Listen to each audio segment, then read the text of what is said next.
I'm Idiotech, and today I'm going to review Planetbase. So initially I planned to do this in my traditional review format, but because the developers pushed forward the game a day, I had to do it this way. So I apologize for those of you who don't like my longer videos. Anyway, let's get into it. First thing I want to show you is the settings menu. Now, this is a problem. I would like to see more here.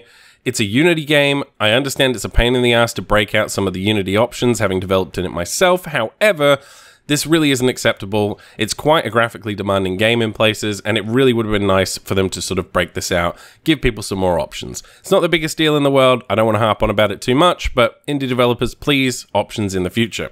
Okay, so how I'm going to do this is in two ways.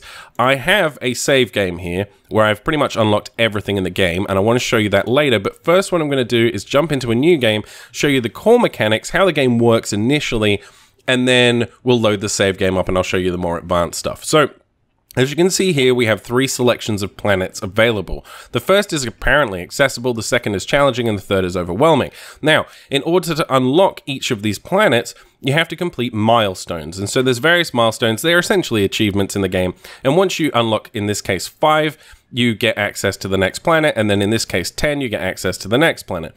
So we have essentially what is Mars here, and what is essentially Enceladus here, which is a frozen icy moon.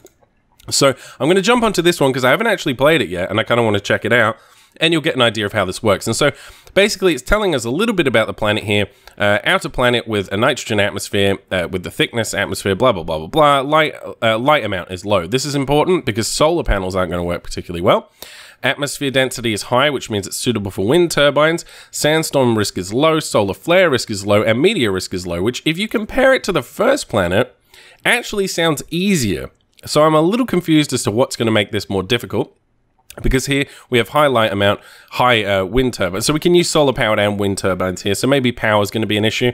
But the sandstorm risk on this Mars-like planet is high, and that causes a lot of problems, and the meteor risk is also low. So technically, this planet does seem a little bit more complicated.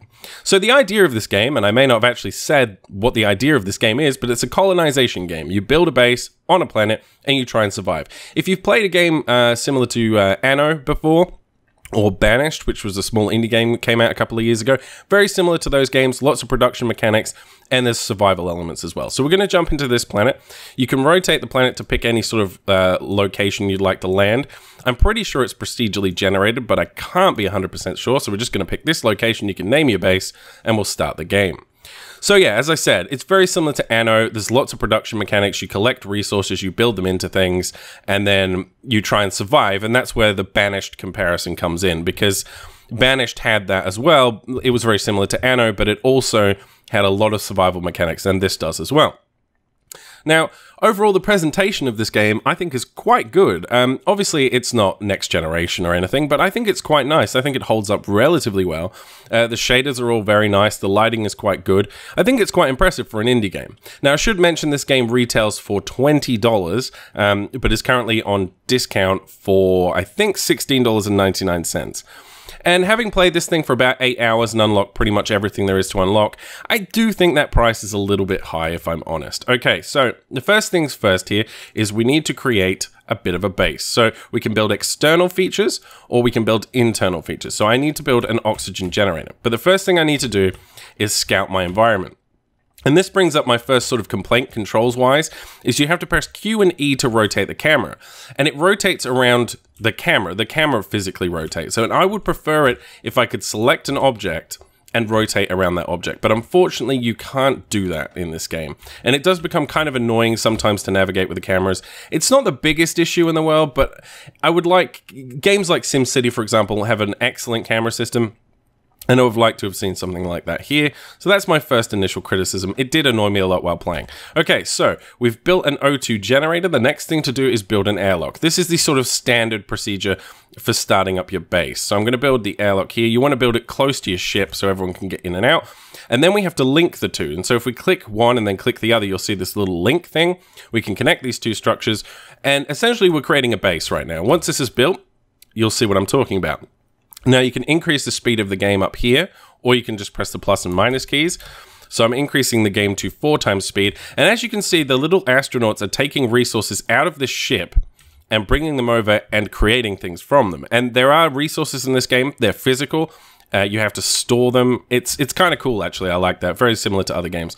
Okay, so now we have both of these things created, but we don't have water and we don't have oxygen. So what we need to do is we need to create a power supply and a water supply. So I'm going to create the power supply off in this direction.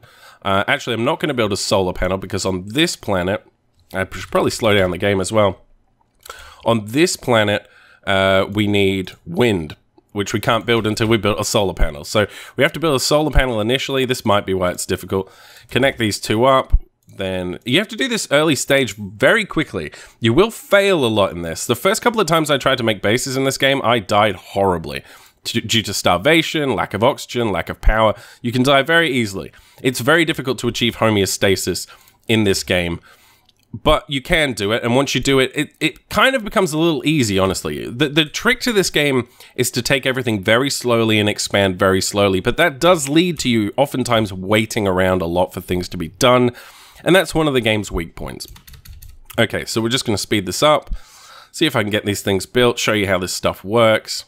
So you can see up here in the top right-hand corner, we have a wind strength indicator, and we also have a daylight indicator. And this is important because obviously we need power, and we can't get power on this planet from solar panels. This is what I'm talking about. I'm trying to rotate the camera right now. It's kind of annoying. I wish I could just select something and then rotate around it, but apparently I can't.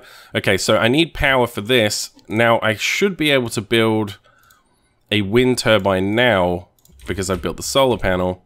So let's hope we can get this down and these guys don't all die, which they have already. Okay, so there you go. There's an example of how this game works. All of my astronauts are now dead. So in the very short time it took me just to basically explain this to you, everyone died. And that's kind of a problem, obviously. And you will run into this a lot. Now, this is apparently a more challenging planet, and I now realize why. It's because it takes more time to get up the wind turbines. So, I've shown you the early stages of the game and how easy it is to die. Now, what I'll do is I'll load up my previous save, and I'll show you a lot more of the advanced features of this game. My overall impressions so far are good. I think this is probably one of the only examples of a game that I would have liked to have seen personally go into early access first. I feel that there's some rough edges. I feel there's a few things that could be improved. I think there's some balance issues, some issues with the AI, and just a few extra months of tweaking and community feedback could have made this game a lot better than it currently is, and maybe a bit more worth its $20 price tag. As it stands, it's really fun, and I played it for like 8 hours straight yesterday, and it wasn't an unenjoyable experience, but the problem for me is that there are some glaring issues, i.e. the camera system, the AI sometimes doesn't do what you want. It needs some additional mechanics, so we'll get into that. So if I press this button, I can take the tops on and off of my various buildings. So I'll run through each of these things and show you what they all are. So we have some solar panels here.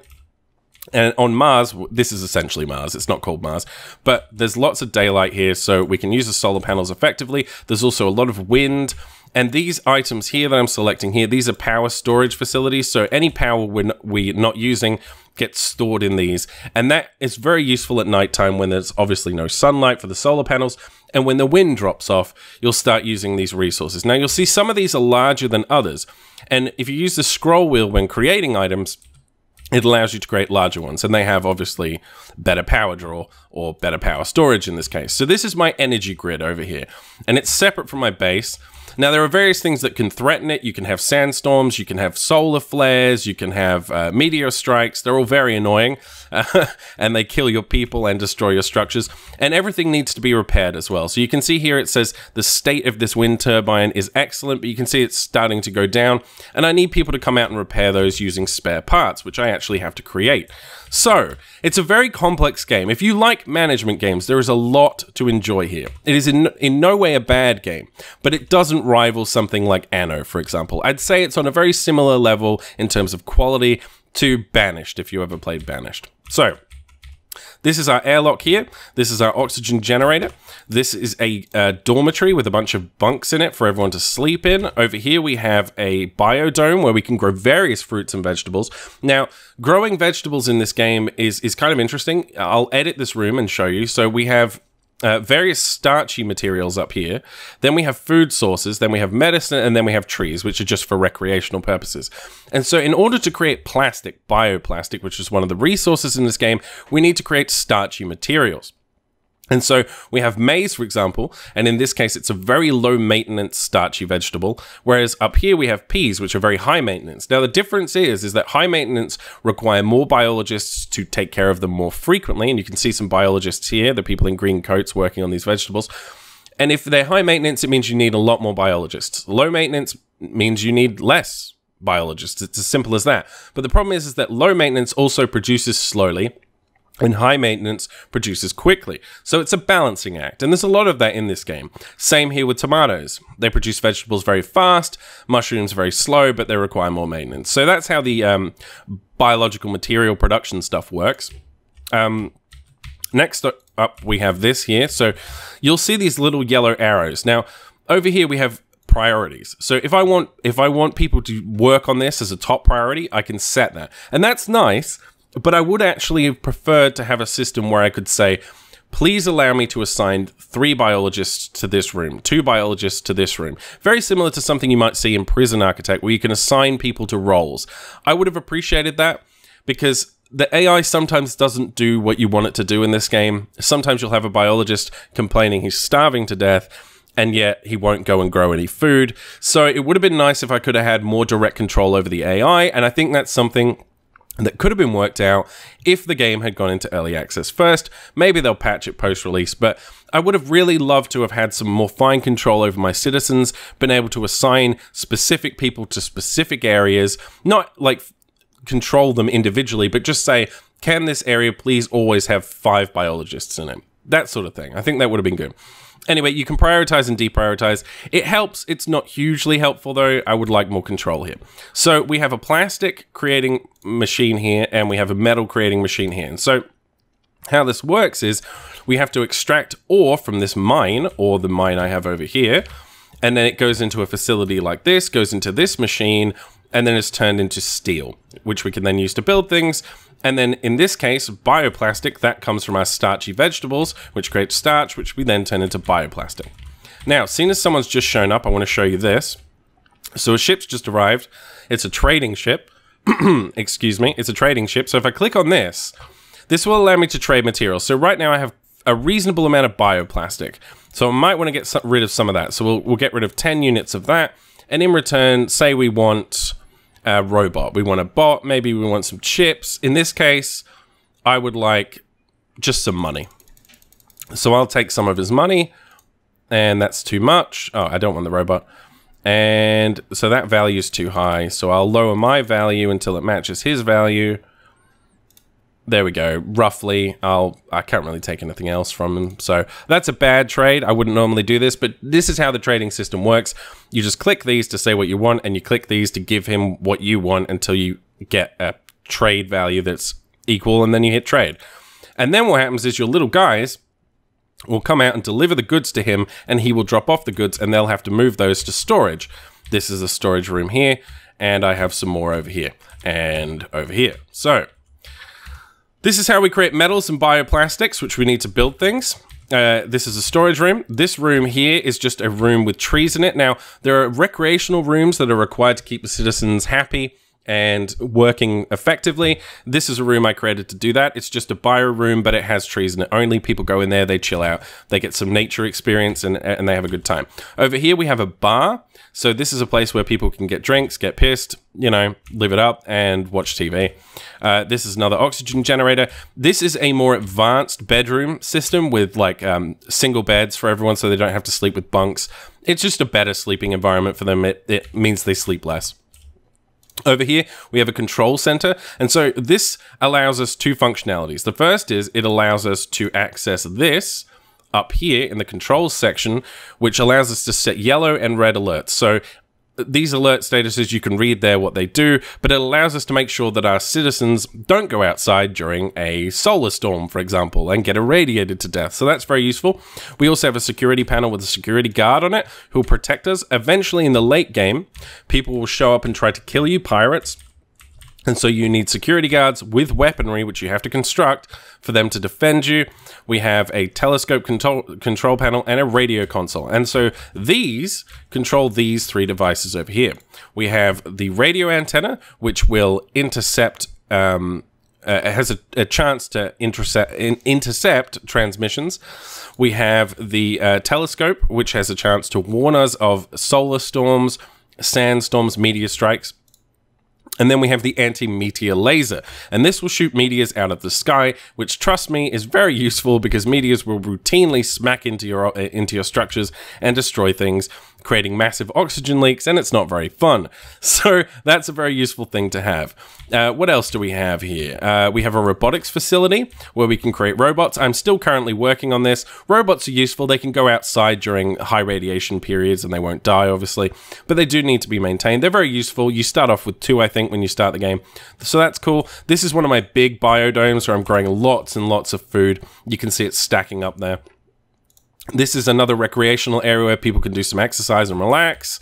And this area over here, this builds spare parts from these 2 machines here, which we need to repair items. And this machine builds, I think, semiconductors, yeah, which we need for robotics and other things. So overall, that's about it. We also have a landing pad here and this monolith, which does nothing but is required for an achievement. So that's pretty much all there is. Oh no, one more thing. There's a water structure here. It stores any excess water I have. And that's it. That really is all you can build in this game. And I think that's not really enough. I would have liked to have seen more. Now, obviously I can expand this base. Currently I only have 45 colonists. There's an achievement to get 300, so obviously you could massively expand. You could build a huge colony. You could build much larger structures. As I've said, this structure over here, this biodome, is much bigger than the ones I've shown you already, and that's because I built a slightly bigger one. So you can expand this, but after about 4 or 5 hours, this is where my base is at. It's stable, no one's dying, everything's running well, I've got enough resources coming in. So at this point, I don't really feel the need to progress much further. I could expand, sure, but to what end, you know? Once I've built everything and I've got a successful colony, I'm kind of done in my mind. And this is the problem I had with Banished as well. When I played Banished initially, the initial 4 to 5 hours of that game were really enjoyable. I thoroughly enjoyed the trial and error of it, working out what to do, how things worked. But once I did, and I got an established colony, and it was surviving, and I built everything the game had to offer, I didn't really feel much of an urge to progress any further. For me, I'm satisfied with what I've created here. It's stable and it runs well. I don't feel the need to expand it further. I know the game wants me to, and if I want to unlock that final planet, then sure, I have to do that. But for me, I kind of feel like I'm done with the game, and I've only put about 8 hours in. Now, here's a solar storm, by the way. That's what's happening right now, so I should probably tell everyone to go the hell inside. So you can see the screens flashing there. I've set a yellow alert. That basically means no one will go outside, and anyone who's inside will get inside. Will get inside immediately. So yeah, this isn't good. If people are caught outside in this, they will get radiation poisoning. As you can see, this guy right here, he's suffering from radiation poisoning. And oh, one more thing I didn't show you. We have a medical bay, which when people are sick, they'll go there and be treated. And we also have this area where we have 2 medical workbenches where they research medical supplies from materials that I grow. And we have this, which makes fake meat, essentially. I can make chicken, beef, and pigs. So look, I mean, the game has a ton of fucking depth. Like, I really like how much depth there is here. It's very comparable to a game like Anno or Banished. Thoroughly enjoy it. I think it's a great game, but after 8 hours, I don't really want to play it anymore. And I'm not entirely sure that's worth the asking price. If the game was $10, then yeah, sure. But I really, it saddens me a little because I kind of wish this game had come out in early access just so they could have gotten some money to maybe continue their development, add some more structures, add some more buildings, add some more environmental effects, add some more planets, add some, just more content, you know, fix some of the AI issues that I've experienced. Another thing is that with the building, I'd like to be able to create my own paths between structures. The way it works is you place a building, as I showed you earlier on, and then you place another building and you connect them. But it would have been nice if I could have sort of manually created those roads myself. It would have given me some more creative freedom to construct my base, because what you end up with is just sort of this hodgepodge mess of tunnels, and it would have been nice if I could have done something to maybe avoid that, or even curved tunnels to try and create more shapes, more interesting structures, just a bit more variety. I think with more time, an extra 6 months and some additional money through early access, this game could have been a lot more than what it currently is, and maybe would have been worth the $20 asking price. So my recommendation is kind of, it's hard because I really enjoyed my time with it, but I don't feel that I need to play it anymore after 8 hours, which I don't think is worth $20. However, if you really like management games, you will find a lot to enjoy here. But if you've not exhausted all the other ones, such as Anno, for example, if you've not played Anno to death, you know, go play Anno. But it's a good management game. I enjoy it a lot, but I find it difficult to recommend at its current price point with the amount of content it currently has on offer, and that's a shame because it's a really good game, and I think the developers of this game have done a great job. I just wish maybe they could have spent a little bit more time, as I've said, put the game in early access, which is not something I say lightly, by the way, and, you know, we could have had an excellent game instead of just a good game. Anyway, so that's my thoughts on Planetbase. Overall, I can't really recommend it, but I think it's a great game nonetheless. Anyway, if you found this video helpful, please let me know in the comments below. Otherwise, like, favorite, share, and subscribe, and I will see you guys next time.